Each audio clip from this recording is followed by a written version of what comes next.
ಎಲ್ಲರಿಗೂ ನಮಸ್ಕಾರ. ಇಂದಿನ ನಮ್ಮ ಚರ್ಚೆಗೆ ಸ್ವಾಗತ.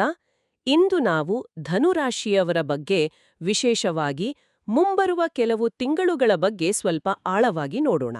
ಹ್ಮ್ ನಮಗೆ ಸಿಕ್ಕಿರುವ ಜ್ಯೋತಿಷ್ಯದ ಮೂಲಗಳ ಪ್ರಕಾರ ಜನವರಿ 25, 2026ರಿಂದ ಮೇ 30, 2026ರವರೆಗಿನ ಒಂದು 126 ದಿನಗಳ ಅವಧಿ ಇದೆಯಲ್ಲ, ಇದೇನೋ ಬಹಳ ವಿಶೇಷವಾದ ಸಮಯ ಅಂತ ಅನಿಸ್ತಿದೆ. ಖಂಡಿತ. ಇದೊಂದು ಸಾಮಾನ್ಯ ಸಮಯ ಅಂತೂ ಅಲ್ಲ. ಇದೊಂದು ಬಹಳ ಶಕ್ತಿಯುತವಾದ, ಪರಿವರ್ತನೆ ತರುವಂತಹ ಅವಧಿ ಅಂತಾನೆ ಹೇಳ್ಬೋದು. ಯಾಕೆ? ಏನದರ ವಿಶೇಷ? ಕಾರಣ ಏನಂದ್ರೆ, ರಾಹು ಗ್ರಹ ಅದು ಕುಂಭರಾಶಿಯಲ್ಲಿರುವ ಶತಭಿಷ ನಕ್ಷತ್ರದ 3ನೇ ಪಾದದಲ್ಲಿ ಸಂಚರಿಸ್ತಾನೆ. ಓಕೆ. ಇಲ್ಲಿರೋ ಇಂಟ್ರೆಸ್ಟಿಂಗ್ ಪಾಯಿಂಟ್ ಏನಂದ್ರೆ, ಶತಭಿಷ ನಕ್ಷತ್ರದ ಅಧಿಪತಿಯೂ ರಾಹುವೇ. ಓ, ಹಾಗಾದ್ರೆ ರಾಹು ತನ್ನದೇ ನಕ್ಷತ್ರದಲ್ಲಿ ತನ್ನದೇ ಮನೆಯಲ್ಲಿದ್ದ ಹಾಗೆ. ಎಕ್ಸಾಕ್ಟ್ಲಿ. ಅಂದ್ರೆ ರಾಹು ತನ್ನ ಪೂರ್ಣ ಶಕ್ತಿಯಲ್ಲಿ ಇರ್ತಾನೆ. ಹಾಗಾದ್ರೆ ಇದು ಒಂಥರ ಡಬಲ್ ಎಫೆಕ್ಟ್ ಇದ್ದ ಹಾಗಾಯ್ತು. ಹೌದು. ನಮ್ಮ ಮೂಲಗಳಲ್ಲಿ 2 ಪದಗಳು ಪದೇ ಪದೇ ಬರ್ತಿವೆ: ಗೊಂತು ಮತ್ತು ಗಮ್ಯ, ಅಂದ್ರೆ ಧ್ವನಿ ಮತ್ತು ಗುರಿ. ಈ 126 ದಿನಗಳಲ್ಲಿ ಧನುರಾಶಿಯವರಿಗೆ ತಮ್ಮ ಧ್ವನಿಯ ಮೂಲಕ ಹೊಸ ಗುರಿ ತಲುಪೋಕೆ ಅವಕಾಶ ಸಿಗುತ್ತಾ? ಖಂಡಿತ. ಈ ಅವಧಿಯ ಮುಖ್ಯ ವಿಷಯವೇ ಧೈರ್ಯ, ಸಂವಹನ ಮತ್ತು ಹೊಸ ಪ್ರಯತ್ನಗಳು. ರಾಹು ಧನುರಾಶಿಯಿಂದ 3ನೇ ಮನೆಯಲ್ಲಿ ಸಂಚರಿಸ್ತಾನೆ. 3ನೇ ಮನೆ ಅಂದ್ರೆ ಜ್ಯೋತಿಷ್ಯದಲ್ಲಿ ಅದಕ್ಕೆ ಏನರ್ಥ? 3ನೇ ಮನೆಯನ್ನ ಹೇಗ್ ಹೇಳೋದು? ನಿಮ್ಮ ಪರ್ಸನಲ್ ಬ್ರಾಡ್ಕಾಸ್ಟ್ ಸ್ಟೇಷನ್ ಅಂತ ಕರೀಬಹುದು. Personal broadcast station. ವಾವ್, ಕೇಳೋಕ್ ಚೆನ್ನಾಗಿದೆ. ಅಂದ್ರೆ ನಮ್ಮ ಮಾತು, ಇಮೇಲ್, ಸೋಷಿಯಲ್ ಮೀಡಿಯಾ ಪೋಸ್ಟ್ ಎಲ್ಲವೂ ಅಲ್ಲಿಂದಾನ ಪ್ರಸಾರ ಆಗೋದು? ನಿಖರವಾಗಿ. ನಿಮ್ಮ ಮಾತು, ಬರವಣಿಗೆ, ಆಲೋಚನೆಗಳು ಎಲ್ಲವೂ ಈ ಮನೆಯಿಂದಲೇ ಹೊರಹೊಮ್ಮೋದು. ಈಗ ರಾಹು ಆ ಪ್ರಸಾರ ಕೇಂದ್ರವನ್ನ ತನ್ನ ಕಂಟ್ರೋಲ್ಗೆ ತಗೊಂಡು ವಾಲ್ಯೂಮ್ ಅನ್ನ ಮ್ಯಾಕ್ಸಿಮಮ್ಗೆ ಏರಿಸ್ತಿದ್ದಾನೆ. ಆ ಹಬ್ಬಾ! ಇದರ ಅರ್ಥ, ಇಷ್ಟು ದಿನ ಮನಸ್ಸಲ್ಲಿದ್ದ ಮಾತುಗಳು, ಆಲೋಚನೆಗಳು ಈಗ ಹೊರಗೆ ಬರಲಿಕ್ಕೆ ಶುರುವಾಗುತ್ತೆ. ಧನುರಾಶಿಯವರು ಸಹಜವಾಗಿಯೇ ನೇರ ನುಡಿಯವರು. ಈಗ ರಾಹುವಿನ ಶಕ್ತಿ ಸೇರಿದ್ರೆ ಅವರ ಮಾತಿಗೆ ಇನ್ನಷ್ಟು ತೂಕ ಬರುತ್ತಾ? ನಿಸ್ಸಂದೇಹವಾಗಿ. ಅವರ ಮಾತಿಗೆ ಇನ್ನಷ್ಟು ಪ್ರಭಾವ ಬರುತ್ತೆ. ಹಾಗಾದ್ರೆ ಈ ಮಾರ್ಕೆಟಿಂಗ್, ಸೇಲ್ಸ್, ಮೀಡಿಯಾ, ಬರವಣಿಗೆ ಈ ಕ್ಷೇತ್ರಗಳಲ್ಲಿ ಇರೋರಿಗೆಲ್ಲ ಇದು ಜಾಕ್ಪಾಟ್ ಇದ್ದಾಗೆ ಅಲ್ವಾ? ಖಂಡಿತ. ಇದು ಅವರಿಗೆ ಒಂದು ಸುವರ್ಣ ಅವಕಾಶ. ಅವ್ರು ಕಳಿಸೋ ಒಂದು ಪ್ರಪೋಸಲ್, ಅವರು ಮಾಡೋ ಒಂದು ಪ್ರೆಸೆಂಟೇಷನ್, ಅಥವಾ ಅವರು ಪೋಸ್ಟ್ ಮಾಡೋ ಒಂದು ವಿಡಿಯೋ ಅವರ ವೃತ್ತಿ ಜೀವನಕ್ಕೆ ಒಂದು ದೊಡ್ಡ ತಿರುವು ಕೊಡ್ಬೋದು. ಇಷ್ಟು ದಿನ ಹಿಂಜರಿತಿದ್ದವರು ಕೂಡ ಧೈರ್ಯವಾಗಿ ತಮ್ಮ ಅಭಿಪ್ರಾಯಗಳನ್ನ ಮಂಡಿಸೋಕ್ ಮುಂದೆ ಬರ್ತಾರೆ. ಆದ್ರೆ ಒಂದ್ ನಿಮಿಷ, ವಾಲ್ಯೂಮ್ ಜಾಸ್ತಿ ಮಾಡಿದಾಗ ಕೆಲವೊಮ್ಮೆ ಶಬ್ದ ಕರ್ಕಶ ಆಗೋ ಅಪಾಯ ಇರುತ್ತಲ್ಲ? ಅಂದ್ರೆ ಈ ಹೊಸ ಧೈರ್ಯ ಎಲ್ಲೋ ಒಂದ್ ಕಡೆ ಅಹಂಕಾರವಾಗಿ ಬದಲಾಗೋ ಸಾಧ್ಯತೆ ಇದೆಯಾ? ನಾನ್ ಹೇಳಿದ್ದೇ ಸರಿ ಅನ್ನೋ ಮನೋಭಾವ? ಅತ್ಯುತ್ತಮ ಪ್ರಶ್ನೆ. ಇದು ಈ ಸಂಚಾರದ ಒಂದು ಮುಖ್ಯವಾದ ಎಚ್ಚರಿಕೆ. ರಾಹು ಆತ್ಮವಿಶ್ವಾಸವನ್ನು ಹೆಚ್ಚಿಸೋದ್ರ ಜೊತೆಗೆ ಕೆಲವೊಮ್ಮೆ ಭ್ರಮೆಯನ್ನೂ ಸೃಷ್ಟಿ ಮಾಡ್ತಾನೆ. ಅದರಿಂದ ಅನಗತ್ಯ ವಾದ ವಿವಾದಗಳಿಗೆ ಇಳಿಯೋದು, ಬೇರೆಯವರ ಮಾತನ್ನೇ ಕೇಳಿಸ್ಕೊಳ್ದೇ ಇರೋದು, ಇಂಥ ಪರಿಸ್ಥಿತಿ ಬರ್ಬೋದು. ಹಾಗಾದ್ರೆ ಸಂಯಮ ಬಹಳ ಮುಖ್ಯ. ಹೌದು. ಧೈರ್ಯ ಮತ್ತು ದುಡುಕುತನದ ನಡುವಿನ ವ್ಯತ್ಯಾಸವನ್ನ ಅರ್ಥ ಮಾಡ್ಕೊಳ್ಬೇಕು. ಮಾತು ಶಕ್ತಿಯಾಗಬೇಕೆ ಹೊರತು ಶತ್ರುಗಳನ್ನು ಸೃಷ್ಟಿಸೋ ಅಸ್ತ್ರ ಆಗ್ಬಾರ್ದು. ಸರಿ. ಈ ಹೊಸ ಧ್ವನಿ ಮತ್ತು ಧೈರ್ಯ ಸಿಕ್ಕಾಗ ಸುಮ್ನೆ ಕೂರೋಕ್ಕಾಗಲ್ಲ, ಕಾರ್ಯಪ್ರವೃತ್ತರಾಗ್ತಾರೆ. ನಮ್ಮ ಮೂಲಗಳಲ್ಲಿ ಫ್ರಂಟ್ ಫುಟ್ನಲ್ಲಿ ಆಡೋ ಸಮಯ ಇದು ಅಂತ ಹೇಳಲಾಗಿದೆ. ಕರೆಕ್ಟ್. ಅಂದ್ರೆ ತುಂಬ ದಿನಗಳಿಂದ ಶುರು ಮಾಡ್ಬೇಕು ಅನ್ಕೊಂಡಿದ್ದ ಕೆಲಸ, ಉದಾಹರಣೆಗೆ ಒಂದು ಬ್ಲಾಗ್, ಯೂಟ್ಯೂಬ್ ಚಾನೆಲ್ ಅಥವಾ ಒಂದು ಸಣ್ಣ ಬಿಸ್ನೆಸ್, ಈಗ ಶುರು ಮಾಡಬಹುದಾ? ಖಂಡಿತವಾಗಿ. ಇದು ಆಲೋಚನೆಗಳನ್ನ ಕಾರ್ಯರೂಪಕ್ಕೆ ಇಳಿಸೋಕೆ ಅತ್ಯಂತ ಒಳ್ಳೆ ಸಮಯ.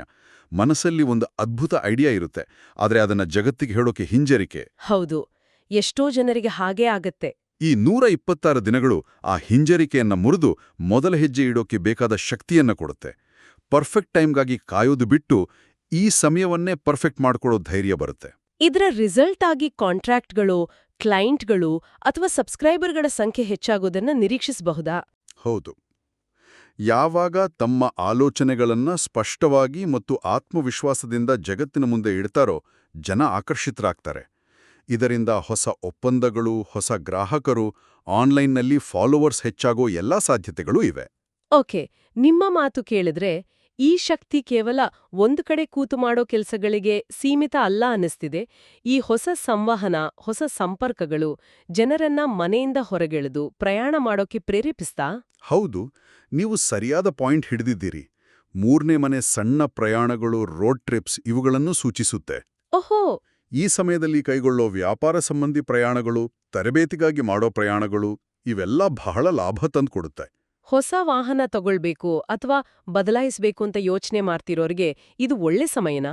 ಹೌದು, ಅಂತಹ ಯೋಚನೆಗಳು ಬಲವಾಗಿ ಬರ್ಬೋದು ಮತ್ತೆ ಕಾರ್ಯಗತ ಆಗೋ ಸಾಧ್ಯತೆನೂ ಇದೆ. ಆದರೆ ಇಲ್ಲೂ ಒಂದು ಎಚ್ಚರಿಕೆ ಇದೆ. ಏನು? ರಾಹು ವೇಗದ ಕಾರಕ. ಸೊ ವಾಹನ ಚಲಾಯಿಸುವಾಗ ವೇಗದ ಮೇಲೆ ಸ್ವಲ್ಪ ಕಂಟ್ರೋಲ್ ಇರ್ಲಿ, ಅಜಾಗರೂಕತೆ ಬೇಡ. ಜೊತೆಗೆ vehicle documents, insurance, emission test ಇವೆಲ್ಲ ಸರಿಯಾಗಿದೆಯಾ ಅಂತ ಚೆಕ್ ಮಾಡ್ಕೊಳ್ಳೋದು ಬಹಳ ಮುಖ್ಯ. ಸರಿ, ಇನ್ನು ಸಂಬಂಧಗಳ ವಿಷಯಕ್ಕೆ ಬಂದ್ರೆ ಸಹೋದರರು, ಸಹೋದ್ಯೋಗಿಗಳ ಜೊತೆ ಹೇಗಿರುತ್ತೆ? ಇದು ಸಂಬಂಧಗಳನ್ನ ಸುಧಾರಿಸ್ಕೊಳ್ಳೋಕೆ ಒಳ್ಳೆ ಸಮಯ. ಕಮ್ಯುನಿಕೇಷನ್ ಚೆನ್ನಾಗಿರೋದ್ರಿಂದ ಕಿರಿಯ ಸಹೋದರ ಸಹೋದರಿಯರ ಜೊತೆ, ಸಹೋದ್ಯೋಗಿಗಳ ಜೊತೆ ಇದ್ದ ಮನಸ್ತಾಪಗಳು ದೂರ ಆಗುತ್ತೆ. ಟೀಮ್ ವರ್ಕಿಗೆ ಇದು ಬೆಸ್ಟ್ ಟೈಮ್. ಓಕೆ, ಇದುವರೆಗೂ ನಾವು ಚರ್ಚಿಸಿದ್ದು ಧ್ವನಿ, ಧೈರ್ಯ, ಕೆಲಸ, ಪ್ರಯಾಣ ಹೀಗೆಲ್ಲ ಬಾಹ್ಯ ಜಗತ್ತಿಗೆ ಸಂಬಂಧಿಸಿದ್ದು. ಆದ್ರೆ ಇಲ್ಲೊಂದು ಇಂಟ್ರೆಸ್ಟಿಂಗ್ ಟ್ವಿಸ್ಟ್ ಇದೆ. ಹೇಳಿ. ರಾಹು 3ನೇ ಮನೆಯಲ್ಲಿದ್ರೆ ಕೇತು ನಿಖರವಾಗಿ ಅದರ ಎದುರು ಅಂದ್ರೆ 9ನೇ ಮನೆಯಲ್ಲಿರ್ತಾನೆ ಅಲ್ವಾ? ಕರೆಕ್ಟ್. ನಮ್ಮ ಮೂಲಗಳ ಪ್ರಕಾರ ಈ ಕೇತುವಿನ ಪ್ರಭಾವದಿಂದ ಆಂತರಿಕವಾಗಿ ದೊಡ್ಡ ಬದಲಾವಣೆಗಳಾಗುತ್ತೆ. ನಮ್ಮ ನಂಬಿಕೆಗಳ ಬಗ್ಗೆಯೇ ಪ್ರಶ್ನೆಗಳು ಏಳುತ್ತೆ ಅಂತ. ಇದು ಹೇಗೆ? ಒಂದು ಕಡೆ ರಾಹು ನಮ್ಮನ್ನ ಹೊರಗೆ ಧೈರ್ಯವಂತರನ್ನಾಗಿ ಮಾಡ್ತಿದ್ರೆ, ಇನ್ನೊಂದ್ ಕಡೆ ಕೇತು ನಮ್ಮ ಒಳಗೆ ಅನುಮಾನದ ಬೀಜ ಬಿತ್ತುತ್ತಿದ್ದಾನಾ? ಇದು ಈ ಸಂಚಾರದ ಅತ್ಯಂತ ಆಳವಾದ ಮತ್ತು ಮಹತ್ವದ ಭಾಗ. ಇದೊಂದು ವಿರೋಧಾಭಾಸದಂತೆ ಕಂಡ್ರೂ ಆಕ್ಚುಲಿ ಇದೊಂದು ಬ್ಯಾಲೆನ್ಸ್. ಹೇಗೆ? 9ನೇ ಮನೆ ಅನ್ನೋದು ನಮ್ಮ ನಂಬಿಕೆ, ನಮ್ಮ ಜೀವನದ ತತ್ವ, ನಮ್ಮ ಗುರುಗಳು, ಆಧ್ಯಾತ್ಮಿಕತೆಗೆ ಸಂಬಂಧಿಸಿದ್ದು. ಅಲ್ಲಿ ಕೇತು ಅಂದ್ರೆ ಬೇರ್ಪಡಿಸೋ ಗ್ರಹ ಇರೋದ್ರಿಂದ ನಾವು ಇಷ್ಟು ದಿನ ಕುರುಡಾಗಿ ನಂಬ್ಕೊಂಡು ಬಂದಿದ್ದ ವಿಷಯಗಳ ಬಗ್ಗೆ ಪ್ರಶ್ನೆಗಳು ಮೂಡುತ್ತೆ. ನಾನು ಹಿಡ್ದಿರೋ ದಾರಿ ಸರಿಯೇ? ನನ್ನ ಜೀವನದ ನಿಜವಾದ ಉದ್ದೇಶ ಇದೇನಾ? ಈ ಥರದ ಪ್ರಶ್ನೆಗಳ. ಎಕ್ಸಾಕ್ಟ್ಲಿ. ನಾನು ಪಾಲಿಸ್ತಿರೋ ತತ್ವಗಳು ನನಗೆ ನಿಜವಾಗ್ಲೂ ಸರಿ ಅನ್ನಿಸ್ತಿದ್ಯಾ? ಈ ಥರದ ಆತ್ಮಾವಲೋಕನ ಶುರುವಾಗುತ್ತೆ. ಅಂದ್ರೆ ಒಂದ್ ಕಡೆ ಧ್ವನಿ ಜೋರಾಗ್ತಿದೆ, ಇನ್ನೊಂದ್ ಕಡೆ ಆ ಧ್ವನಿಯ ಮೂಲಕ ಏನ್ ಹೇಳ್ಬೇಕು ಅನ್ನೋದ್ರ ಬಗ್ಗೆನೇ ಕನ್ಫ್ಯೂಷನ್ ಶುರುವಾಗುತ್ತಾ? ಕನ್ಫ್ಯೂಷನ್ ಅನ್ನೋದಕ್ಕಿಂತ ಇದೊಂದು ಸ್ಪಷ್ಟತೆಯ ಹುಡುಕಾಟ ಅಂತ ಹೇಳ್ಬೋದು. ಇದೊಂದು ಲೈಫ್ ಫಿಲಾಸಫಿ ಅಪ್ಡೇಟ್ ಅಂತನೂ ಕರಿಬೋದು. Life philosophy update? ಹೌದು. ನಮ್ಮ ಫೋನ್ನಲ್ಲಿ ಹಳೆ ಸಾಫ್ಟ್ವೇರ್ ಇದ್ರೆ ಹೇಗೆ ಅದು ಸ್ಲೋ ಆಗುತ್ತೋ ಹಾಗೆ ನಮ್ಮ ಜೀವನದಲ್ಲಿ ಹಳೆಯ, ಈಗ ಉಪಯೋಗಕ್ಕೆ ಬಾರದ ನಂಬಿಕೆಗಳನ್ನ ಇಟ್ಕೊಂಡ್ರೆ ನಮ್ಮ ಪ್ರಗತಿ ನಿಧಾನ ಆಗುತ್ತೆ. ಕೇತು ಆ ಹಳೆಯ ಸಾಫ್ಟ್ವೇರ್ ಅನ್ನ ಡಿಲೀಟ್ ಮಾಡಿ ಹೊಸದನ್ನ ಅಳವಡಿಸ್ಕೊಳ್ಳೋಕೆ ನಮ್ಮನ್ನ ಪ್ರೇರೇಪಿಸ್ತಾನೆ. ವಾವ್! ಇದು ಬಾಹ್ಯ ಧ್ವನಿ ಮತ್ತು ಆಂತರಿಕ ಸತ್ಯದ ನಡುವಿನ ಒಂದು ಸೇತುವೆ ಇದ್ದ ಹಾಗೆ. ಹೌದು. ಈ ಎಲ್ಲ ದೊಡ್ಡ ಬದಲಾವಣೆಗಳು ಆಗ್ತಿರುವಾಗ ಎಲ್ಲರ ಮನಸ್ಸಲ್ಲೂ ಬರೋ ಪ್ರಶ್ನೆ, ಹಣಕಾಸಿನ ಪರಿಸ್ಥಿತಿ ಹೇಗಿರುತ್ತೆ? ಈ ಎಲ್ಲಾ ಪ್ರಯತ್ನಗಳು ಜೇಬಿಗೆ ಏನಾದ್ರೂ ತರ್ತಾ? ಖಂಡಿತ. ಹಣಕಾಸಿನ ದೃಷ್ಟಿಯಿಂದ ಇದು ಒಳ್ಳೆ ಸಮಯ. ಸ್ಥಿರವಾದ ಆದಾಯಕ್ಕೆ ಏನೂ ತೊಂದರೆ ಇರಲ್ಲ. ಆದ್ರೆ ಮುಖ್ಯವಾಗಿ ಸಂವಹನ ಕೌಶಲ್ಯದ ಮೂಲಕವೇ ಹೊಸ ಆದಾಯದ ಮೂಲಗಳು ಸೃಷ್ಟಿಯಾಗತ್ತೆ. ಅಂದ್ರೆ ಟೀಚಿಂಗ್, ಟ್ರೈನಿಂಗ್, ಕಂಟೆಂಟ್ ಕ್ರಿಯೇಷನ್ ಈ ಥರದ ಫೀಲ್ಡ್ನಲ್ಲಿರೋರ್ಗೆ? ಹೌದು, ಅವರಿಗೆ ಬೇಡಿಕೆ ಹೆಚ್ಚಾಗತ್ತೆ. ಪಾರ್ಟ್ ಟೈಮ್ ಕೆಲಸ ಅಥವಾ ಸೈಡ್ ಇನ್ಕಮ್ ಶುರು ಮಾಡೋಕೆ ಇದು ಒಳ್ಳೆ ಸಮಯನಾ? ಅತ್ಯುತ್ತಮ ಸಮಯ. ಆನ್ಲೈನ್ ಪ್ಲಾಟ್ಫಾರ್ಮ್ಗಳನ್ನು ಬಳಸ್ಕೊಂಡು ತಮ್ಮ ಜ್ಞಾನವನ್ನ ಆದಾಯವಾಗಿ ಪರಿವರ್ತಿಸ್ಕೊಳ್ಳೋಕೆ ಗ್ರಹಗಳ ಸಂಪೂರ್ಣ ಬೆಂಬಲ ಇದೆ. ಆದ್ರೆ ಇಲ್ಲೂ ರಾಹುವಿನ ಇನ್ನೊಂದು ಮುಖದ ಬಗ್ಗೆ ಎಚ್ಚರಿಕೆ ಬೇಕು. ಅಂದ್ರೆ? ರಾಹು ಮಾಯೆ, ಭ್ರಮೆ ಮತ್ತೆ ಸುಲಭ ಹಣದ ಆಸೆಯನ್ನು ತೋರಿಸ್ತಾನೆ. ಓ, ಅಂದ್ರೆ ₹100 ಹಾಕಿ ನಾಳೆಯೇ 1000 ಗಳಿಸಿ ಅನ್ನೋ ತರಹದ ಸ್ಕೀಮ್ಗಳಿಂದ ದೂರ ಇರಬೇಕು. ನಿಖರವಾಗಿ. ಈ ಸಮಯದಲ್ಲಿ ಅಂತಹ ಆಕರ್ಷಕ ಆದ್ರೆ ಅಪಾಯಕಾರಿ ಹೂಡಿಕೆ ಯೋಜನೆಗಳು ಹುಡುಕೊಂಡು ಬರ್ಬೋದು. ರಾಹುಗೆ ಶಾರ್ಟ್ಕಟ್ಗಳು ಅಂದ್ರೆ ಇಷ್ಟ. ಆದ್ರೆ ಆ ಶಾರ್ಟ್ಕಟ್ಗಳು ಅಪಾಯಕಾರಿಯಾಗಿರ್ಬೋದು. ಸೊ ಸಂಪೂರ್ಣವಾಗಿ ಅರ್ಥವಾದ ಕ್ಷೇತ್ರಗಳಲ್ಲಿ ಮಾತ್ರ ಹೂಡಿಕೆ ಮಾಡೋದು ಜಾಣತನ.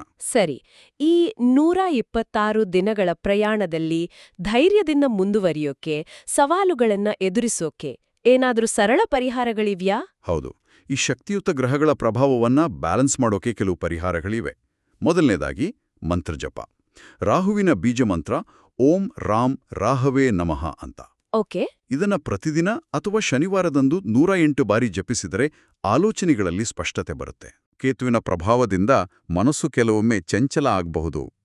ಆಗ ಶಿವಪಂಚಾಕ್ಷರಿ ಮಂತ್ರ ಓಂ ನಮಃ ಶಿವಾಯ ಜಪಿಸೋದ್ರಿಂದ ಮನಸ್ಸಿಗೆ ಸ್ಥಿರತೆ, ಶಾಂತಿ ಸಿಗುತ್ತೆ. ಪೂಜೆ ಮತ್ತು ದಾನದ ಬಗ್ಗೆ ಏನ್ ಹೇಳಲಾಗಿದೆ? ಶನಿವಾರದಂದು ಶಿವ ದೇವಾಲಯಕ್ಕೆ ಹೋಗಿ ರುದ್ರಾಭಿಷೇಕ ಮಾಡಿಸೋದು ತುಂಬಾನೇ ಒಳ್ಳೆಯದು. ಇದು ರಾಹು ಜೊತೆಗೆ ಶನಿಯ ಅನುಗ್ರಹವನ್ನೂ ತಂದುಕೊಡುತ್ತೆ. ಇದು ಸಾಧ್ಯವಾದಿದ್ರೆ ಶನಿವಾರದಂದು 1/4 ಕೆಜಿ ಉದ್ದಿನಬೇಳೆಯನ್ನ ದೇವಸ್ಥಾನದಲ್ಲಿ ದಕ್ಷಿಣೆಯೊಂದಿಗೆ ದಾನ ಮಾಡಬಹುದು. ಓಕೆ, ತುಂಬಾ ಧನ್ಯವಾದಗಳು. ಹಾಗಾದ್ರೆ ಈ ಚರ್ಚೆಯನ್ನ ಒಟ್ಟಾರೆಯಾಗಿ ಸಂಕ್ಷಿಪ್ತಗೊಳಿಸುವುದಾದ್ರೆ, ಈ 126 ದಿನಗಳು ಧನು ರಾಶಿಯವರಿಗೆ ಒಂದು ರೀತಿಯಲ್ಲಿ ರೀಬೂಟ್ ಬಟನ್ ಒತ್ತಿದ ಹಾಗೆ. ಹೌದು.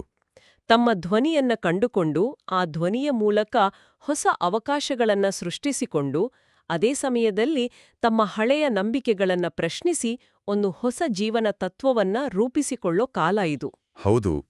ನನ್ನ ಅಂತಿಮ ಸಲಹೆ ಇಷ್ಟೇ. ಧೈರ್ಯದಿಂದ ಮುನ್ನಡೆಯಿರಿ, ಆದರೆ ಆತುರ ಬೇಡ. ಮಾತನಾಡಿ, ಆದರೆ ಕೇಳಿಸ್ಕೊಳ್ಳೋದನ್ನ ಮರಿಬೇಡಿ. ಹೊಸದನ್ನ ಶುರು ಮಾಡಿ, ಆದರೆ ಸರಿಯಾದ ಯೋಜನೆ ಇರಲಿ. ಇಲ್ಲಿ ಚರ್ಚಿಸಿದ ಪರಿಹಾರಗಳನ್ನ ಶ್ರದ್ಧೆಯಿಂದ ಪಾಲಿಸಿದ್ರೆ ಈ ಅವಧಿ ಖಂಡಿತ ಜೀವನದಲ್ಲಿ ಒಂದು ಸಕಾರಾತ್ಮಕ ತಿರುವು ನೀಡಲಿದೆ. ಆದರೆ ಒಂದು ವಿಷಯವನ್ನ ನೆನಪಲ್ಲಿಡಬೇಕು.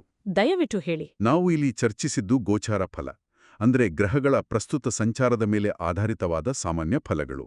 ಇದು ಎಲ್ಲರಿಗೂ ಸುಮಾರು 30-40% ಅನ್ವಯಿಸಬಹುದು.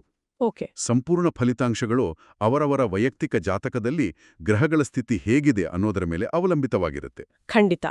ನಮ್ಮ ಈ ಆಳವಾದ ಚರ್ಚೆಯನ್ನ ಕೇಳುಗರು ಯೋಚಿಸೋಕೆ ಒಂದು ಪ್ರಶ್ನೆಯೊಂದಿಗೆ ಮುಗಿಸೋಣ. ಖಂಡಿತ. ಈ ಸಂಚಾರದ ಅವಧಿ ಜೀವನ ತತ್ವದ ಅಪ್ಡೇಟ್ ಆಗೋ ಸಮಯ ಅಂತ ನಾವು ಚರ್ಚೆ ಮಾಡಿದ್ವಿ. ಹಾಗಾದ್ರೆ ಈ 126 ದಿನಗಳಲ್ಲಿ ಯಾನೋ ಒಂದು ಹಳೆಯ ನಂಬಿಕೆಯನ್ನ ಧೈರ್ಯದಿಂದ ಪ್ರಶ್ನಿಸಿ, ಅದರ ಜಾಗದಲ್ಲಿ ಇಂದಿನ ಸತ್ಯಕ್ಕೆ ಹತ್ತಿರವಾದ ಯಾವ ಹೊಸ ದೃಷ್ಟಿಕೋನವನ್ನ ಅಳವಡಿಸಿಕೊಳ್ಳಕ್ಕೆ ಸಿದ್ಧತೆ ಮಾಡ್ಕೊಳ್ಬಹುದು, ಇದರ ಬಗ್ಗೆ ಯೋಚಿಸಬಹುದು.